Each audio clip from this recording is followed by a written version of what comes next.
Ladies and gentlemen, welcome to the bold analysis. Professor Titus Gitire Laitule is opening a very interesting discussion in this country in matters Mount Kenya politics, and he is saying that Mount Kenya was never in UDA, but what happened was a successful attempt by UDA or by William Ruto to create a majority from the Mount Kenya so that Jubilee will become the minority.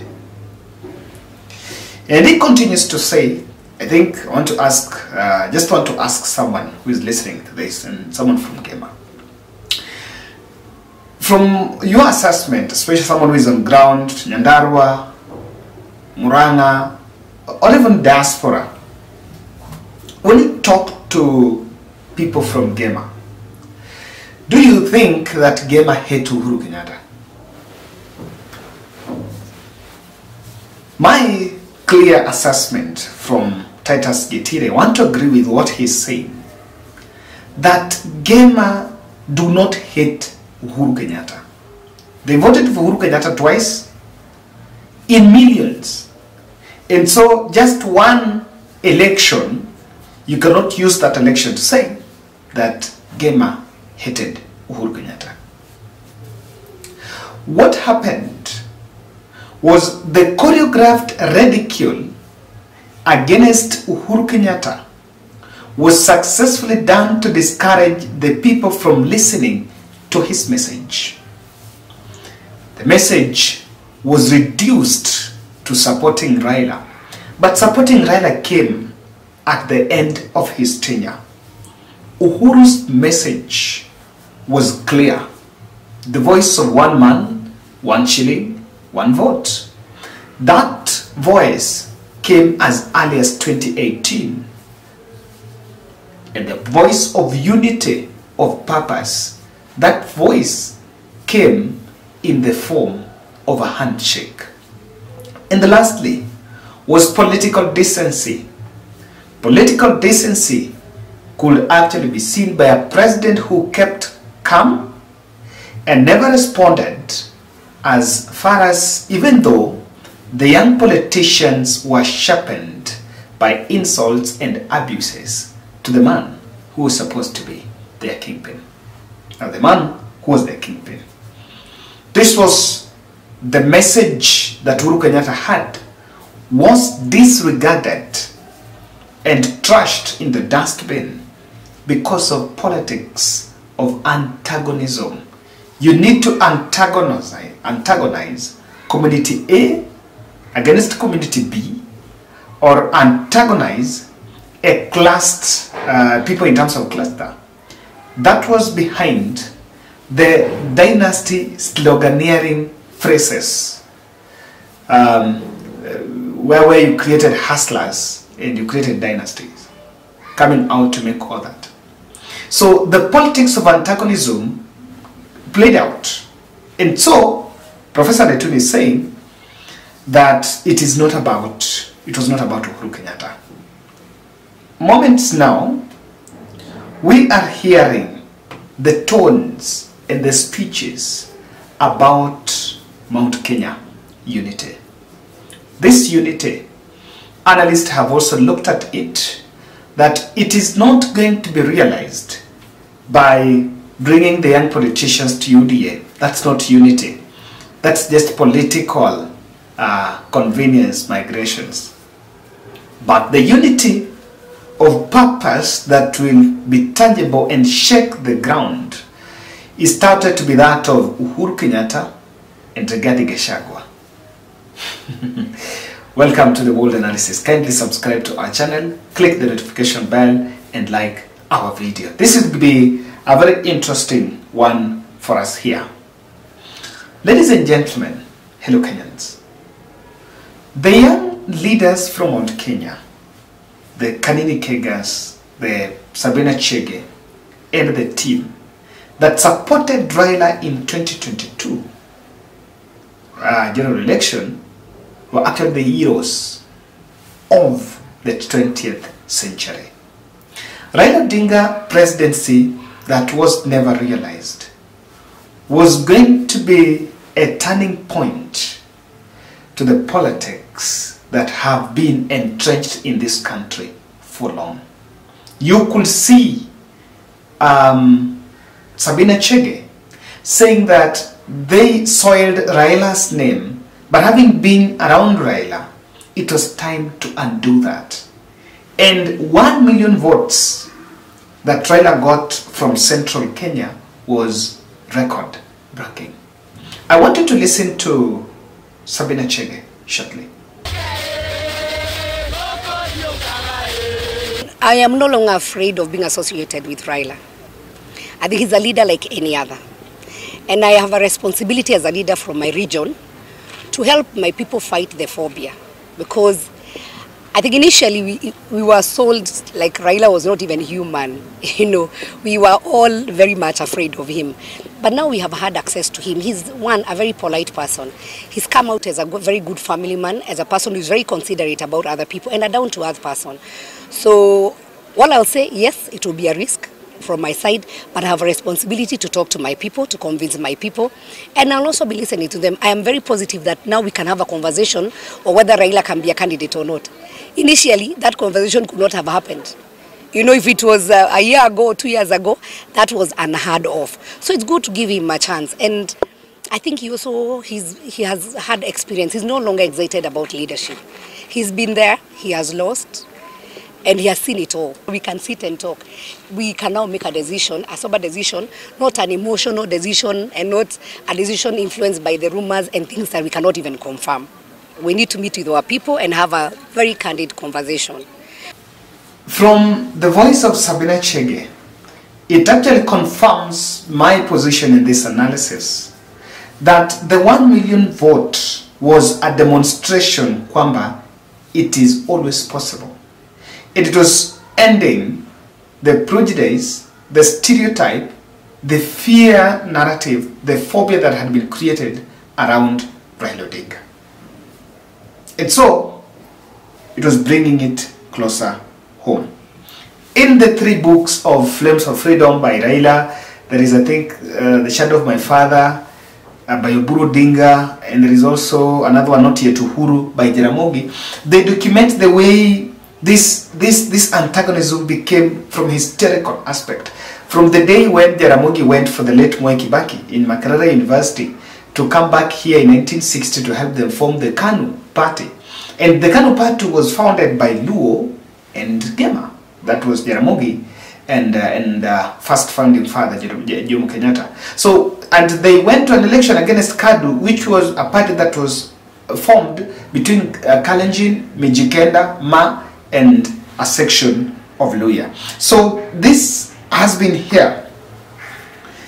The bridging, the Mount Kenya is emerging together, and we have listened to Uhuru-Gachagua saying, look here, that he actually wants by December for people to cross over to UDA, so that there is a percentage that voted for Raila that now needs to vote for William Ruto in 2027. Actually, it can be looked as voting, but I wanted to get what Gather is saying in this clip. I want to give a commitment to the people of this region. The people of this region. We are mentoring our young leaders, and we are preparing them for leadership and for great things ahead, because this is our resource, is our future, and we have a responsibility to prepare them so that never again as a community tutapatikana tumekaa bila mpango. So tutapanga. Hata huyu Sabina Chege mudi ya Jubilee tutaweka fertilizer kuja sawa sawa. Si mnajua huyu Sabina Chege? Wakuja nyumbani ama wakaa nje? Wakuja nyumbani? Hata kanini tumemleta jana, tunaweka kidogo kidogo, walikuwa wamepotea, tutajaribu kurudisha, kuwapanga mpaka waingie laini. Mngetaka tuwapange ama tuachane nao wazame? Hiyo ndivyo mnasema? We'll mentor and we want to bring this mountain together. This is a vote hunting mission, and they're simply saying that they want to finish up the Jubilee and don't want anything even though one of the aspects that I see here is that these leaders are technically, Uhuru Kenyatta technically wants to control Rigathi Gachagua. And the best way to finish Rigathi Gachagua is to have that handshake with Rigathi. I want to tell you this. Are we going to reverse the strides we made in ending tribal acrimony? When Gachagua is Mount Kenya kingpin, I want you to imagine Gachagua being a Mount Kenya kingpin without the Uhurus. If you want to know that Uhuru had a stake, if they have that handshake and Uhuru doesn't break ranks with Raila, what happens? Yes, okay, fine, together, Rigathi, Uhuru, but Uhuru is still, they do not break ranks with Raila. How do you think the political place is going to play out? I can tell you guys that it is conveniently possible, politically convenient to trash Uhuru Kenyatta. But if you want to know why, Uhuru was given a job, the peace job by Uhuru Kenyatta, by William Ruto. And William Ruto has also contained Rigathi Gachagua against former President Uhuru Kenyatta, because he knows very well that Uhuru, the general perception even for Kenyans is, number one, he was a former president, and he is the only surviving former president of this country. All the other formers have died. And cannot be harassed and must be respected.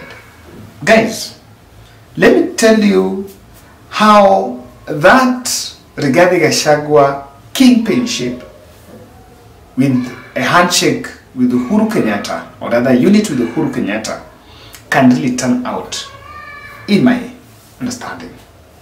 Uhuru's voice in Gema will re-emerge. Uhuru's voice was, let's support our people. It's not about giving people the tokens. Let's have the more constituencies. We are going to increase capitation because population, we are going to have more constituencies, so we are going to give more people we are going to give more funding to people. That voice is coming to emerge. With the emergence of Uhuru Kenyatta's voice, it can occasion something I see. It can end Mount Kenya dominance in Ruto's re-election plan. Ruto's re-election plan is simple.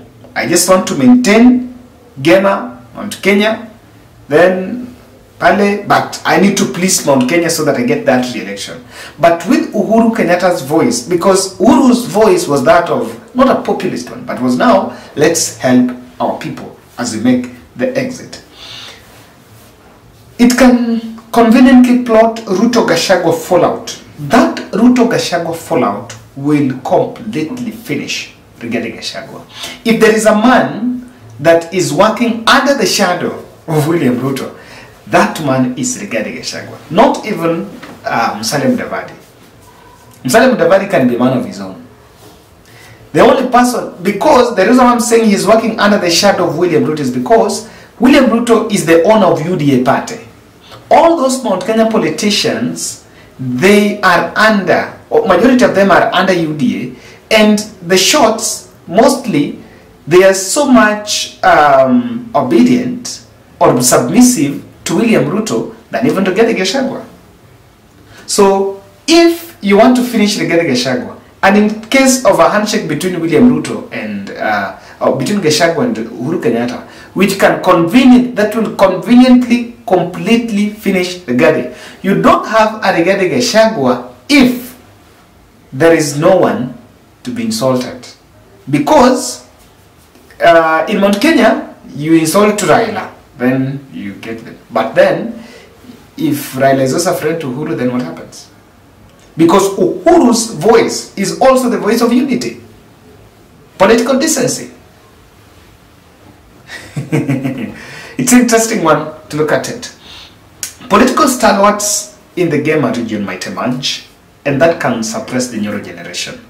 And that is why I tell you that, guys, as much as I see Kanini Kega and the team pushing for Gachagua and Uhuru handshake, and Gachagua handshake, it has very strong repercussions on Rigathi, and even Rigathi's quest to be the kingpin, the supremacy battle. It had very strong repercussions on it, and that's why even some of the people that will conveniently behind the scene oppose that move is the Nyoro generation, the Ndindi Nyoro generation. The Ndindi Nyoro generation wants to take off the game and go with it, so that in future, if William Ruto is leaving, they should be in the limelight. But when you have Uhuru Kenyatta, you have recycled William Kabogo, you have recycled Peter Munya, you have recycled a host of other politicians, Priscilla Nyokabi, and other politicians, like even the former governors. This is not something that they want. And that is why the younger generation will not pick the quest to have Uhuru handshake with Gachagua. I don't know what you think. I'm not from Gema. I was doing it from that interesting article from Titus Nekuli. And that is the end of our podcast.